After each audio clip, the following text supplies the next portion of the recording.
Señor director del Instituto de Energía y Petróleo de la Universidad Sergio Arboleda, Pedro Carmona, muy buenos días. Muy buenos días, doctor Londoño, para ustedes de la mesa de trabajo y a todos sus oyentes. La miseria de Venezuela se puede medir de muchas maneras, pero una de ellas es la ruina del aparato productivo que la mantuvo y que la hizo rica, la 1000 veces rica Venezuela, una producción, si no estamos equivocados, de 3.200.000 barriles de petróleo por día, que hoy están reducidos, no sé si a 600 o a 700.000 barriles de petróleo por día. ¿Eso qué significa? Que dejaron de producir unos pozos que de pronto se agotaron por arte de magia, o simplemente que se acabaron, se destrozaron las instalaciones y los medios tecnológicos para producir y para vender ese petróleo. Y en ese caso, ¿cuánto costaría en tiempo y en dinero recuperar la capacidad productiva de Venezuela? Es la pregunta que nos hacemos después de 20 años de este régimen maldito que ha llevado a Venezuela por la calle del dolor. ¿Qué nos cuenta sobre eso, don Pedro Carmona? Sí, lo primero, doctor Londoño, es indicarle que la cifra de producción del año 98 fue de 3.400.000 barriles diarios, un poco más de la cifra que usted mencionó. Me equivoqué en 200.000, sí señor, Sí, 3.400.000 barriles. y ese fue pues un récord histórico después de la nacionalización del petróleo que ocurrió en los años 75, 76. Hoy en día, efectivamente, la cifra, ya que no hay datos confiables de tipo oficial, puede estar entre 600 y 630.000 barriles en un descenso pues que ha sido verdaderamente dramático.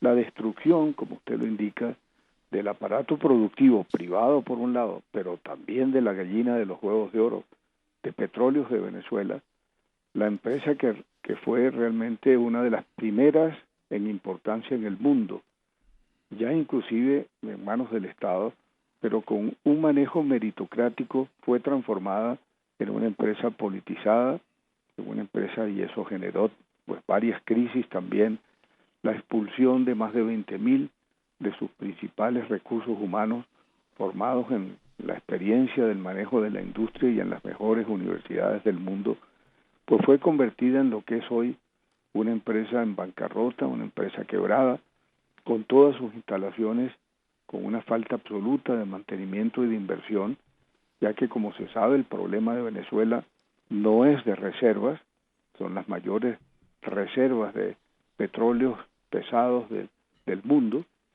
pero adicionalmente las refinerías se han descuidado, la infraestructura del sector se ha convertido también en chatarra, de manera que hoy tiene Venezuela la triste calificación de una de las naciones productoras de petróleo de peor desempeño del mundo entre los países de la OPEP.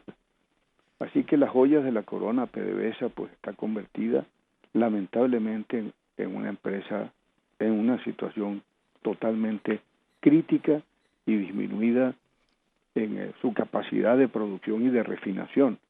El complejo de refinación, hay que recordar que se encuentra en la península de Paraguaná, en Venezuela, con dos de las más grandes refinerías del mundo, la de Cardón y la de Amuay, están produciendo no más del 20% de su capacidad instalada. Todo ello también por falta de inversión y por los accidentes que han ocurrido en las refinerías, derrames, pérdidas de capacidad, y tener que llegar al extremo de importar para suministrar gasolina, importar a precios internacionales para regalar la gasolina en el mercado interno, y por supuesto con ello la muy rápida disminución de la capacidad de producción y la dificultad pues para recuperarla. Todo eso en un entorno, pues como ya se sabe, de una crisis económica sin proporciones que ha llevado entonces también al país pues a los récords mundiales de devaluación y de inflación que es conocida. Entonces, bueno, quedaron pues atrás los días en que el petróleo era para Venezuela un orgullo y por supuesto una fuente importante de ingresos de divisas, y se depende ahora más, en el caso venezolano, del sector petrolero, en las escasas divisas que ingresan, depende 97% del sector petrolero, pero es una industria en ruinas, totalmente pues debilitada y con un monopolio que ha llevado pues a una situación crítica también por el desconocimiento durante la administración Chávez de muchas de las asociaciones que se habían realizado y habían sido muy bien pensadas con empresas internacionales que fueron desconocidas, pues han agudizado esta muy crítica situación del sector petrolero. Si se hubiera sido inteligente, han debido mantener viva a PDVSA, invirtiendo en ella y en su capacidad de producción, pero no solo pues se desconocieron muchos de los contratos y asociaciones que existían, por eso ha sido el país demandado por el desconocimiento de contratos, sino que entonces la capacidad de exportación está disminuida. Por ejemplo, según Bloomberg, que es una de las empresas pues que analiza la situación del sector petrolero, las ventas, por ejemplo, de petróleo ya en septiembre, octubre pasado bajó de los 500,000 barriles diarios, y eso no es otra cosa que un retroceso a cifras de los años de 1950. Es decir, la exportación está en unos 480,000 barriles, muchos de ellas comprometidas también con los créditos concedidos por China o Rusia, de manera que el caos que hoy vemos en el país pues obedece a una pésima conducción, a una politización de la empresa petrolera PDVSA y por supuesto una gestión absolutamente fallida como consecuencia, repito, de la politización que se hizo en su dirección y la prescindencia lamentable de los mejores recursos humanos especializados en el manejo de la actividad petrolera. Don Pedro, quisiera preguntarle si hay algún estimativo de lo que costaría en tiempo y dinero recuperar la capacidad productiva de la industria petrolera venezolana. Sí, pues fíjese que hay que recuperar infraestructura, refinerías y muchos yacimientos que al dejar de producir, pues tienen que, hay que prácticamente recuperarlo.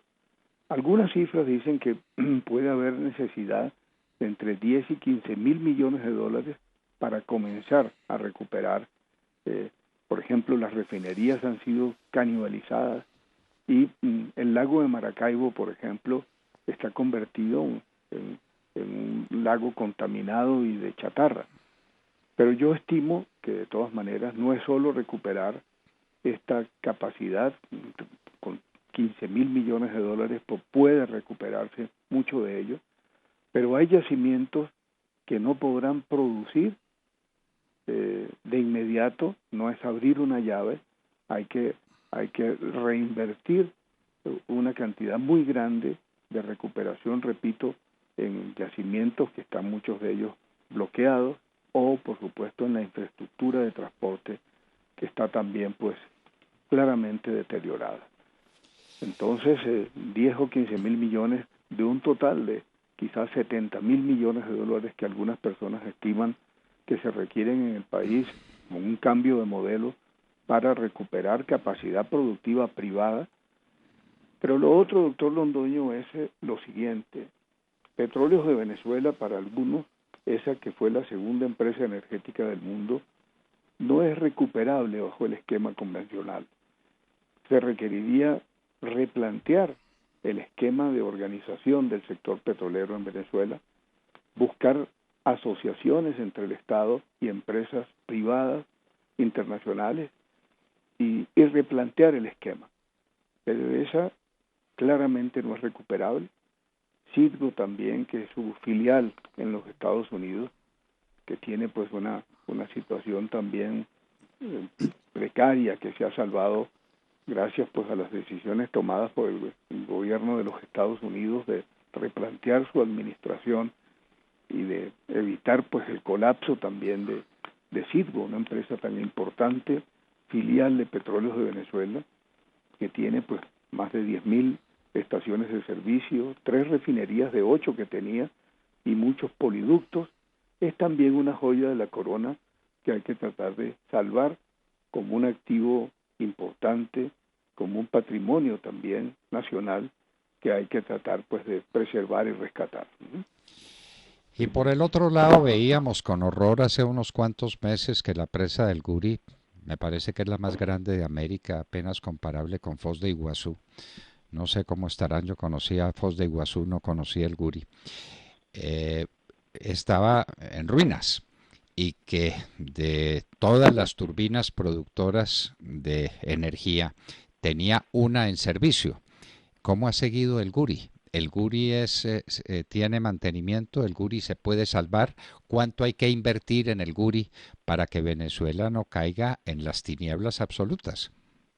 Sí, la represa del Guri es considerada la tercera del mundo después de las tres gargantas en China y de la represa de Itaipú, entre Paraguay y Brasil. Y no solo es la represa del Guri que tiene una capacidad inmensa, pues, de 10.000 megavatios, sino también el Bajo Caroní, es decir, aguas abajo del río Caroní, donde está ubicada la represa de Guri, donde están también dos importantes desarrollos, que son las represas de Macagua y de Caruachi, en lo que se llama el Bajo Caroní. Pero el problema ha sido también la falta de inversión y de mantenimiento en una inversión hecha a lo largo de tantas décadas por el Estado venezolano, la nacionalización que se hizo de todo el sector eléctrico y la centralización en lo que se llama la Corporación Eléctrica Nacional. ¿Y qué ha ocurrido? El mismo problema del sector petrolero. No solo la falta de mantenimiento y de inversión en la represa de Guri, en el sistema eléctrico del Caroní, sino también el sistema de distribución y de transmisión eléctrico, que ha tenido pues también un descuido imperdonable. En el año, por ejemplo, 2010, se declaró la emergencia eléctrica y se comenzaron entonces a comprar plantas termoeléctricas bajo un esquema anarquizado en que se enriqueció muchísima gente, inclusive los cubanos, a quienes se les encomendó parte de ello. Así que aparte de esa gran capacidad que tiene instalada, pero mal mantenida el país, hay como unas 53 plantas termoeléctricas muy anarquizadas, aparte de las 9 plantas hidroeléctricas y las 50 subestaciones con las que cuenta el país. No hay informes oficiales desde el año 2016. Se sabe que por el colapso del sistema termoeléctrico se está sobreexplotando la capacidad energética del Guri, pero la poca energía pues que se produce no ha tenido pues una respuesta en el sistema de transmisión, que está absolutamente mal mantenido, transformadores, líneas de transmisión que están pues en una situación crítica, y un despilfarro también de dinero y de, por supuesto, fuentes de corrupción y de robo. Por ejemplo, un sistema que tenía que desarrollarse, el llamado de Tocoma, pues debía costar 3.000 millones de dólares, luego ascendió en el 2013 a 7.000 millones, por último 9.000 millones, y es un elefante rojo del sistema eléctrico nacional. Entonces, la recuperación es factible, pero puede significar también, algunos estiman, hasta 20.000 millones de dólares de todo el sistema no solo de generación, sino de transmisión y de distribución eléctrica en el país. Es parte, pues, también, doctor Londoño, del lamentable caos en que se encuentra lo que era también un referente para latinoamericanos, y el mejor sistema del siglo XX fue el de Venezuela. Tomará, pues, tiempo y dinero recuperarlo, y sobre todo también conocimiento, experticia, ética para el manejo de recursos, como ocurrió también en el sector petrolero.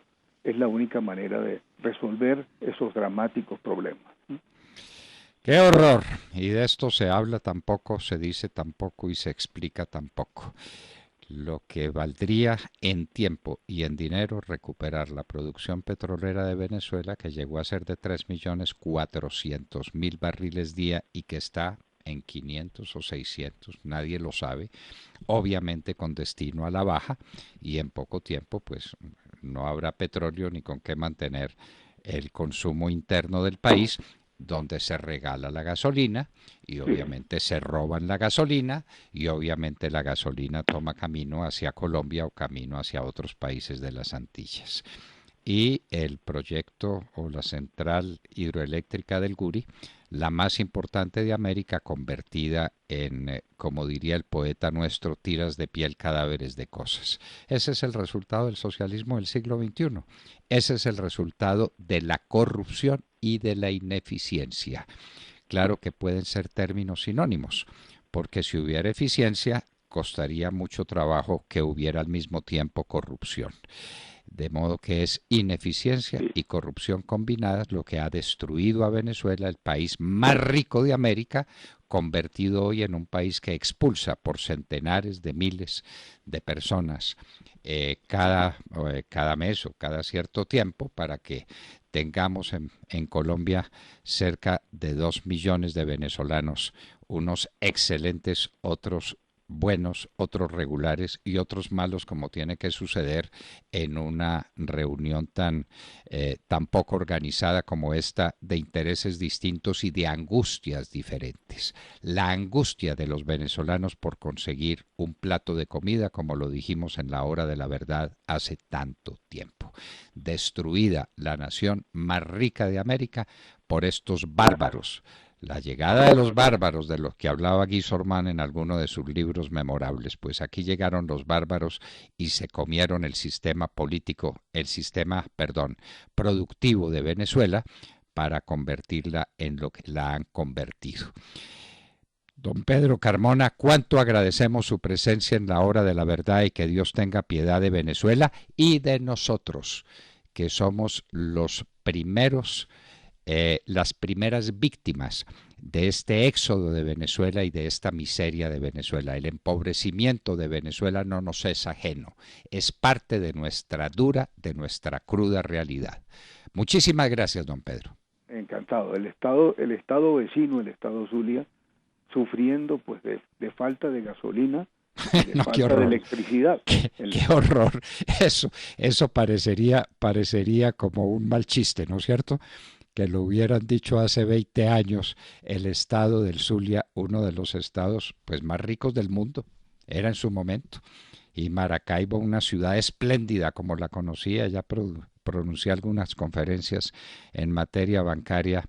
En Maracaibo la conocí, lo que era aquello y en lo que está convertido hoy el estado del Zulia. Todo el país, don Pedro, es que no se salva nada. De Venezuela no se salva nada.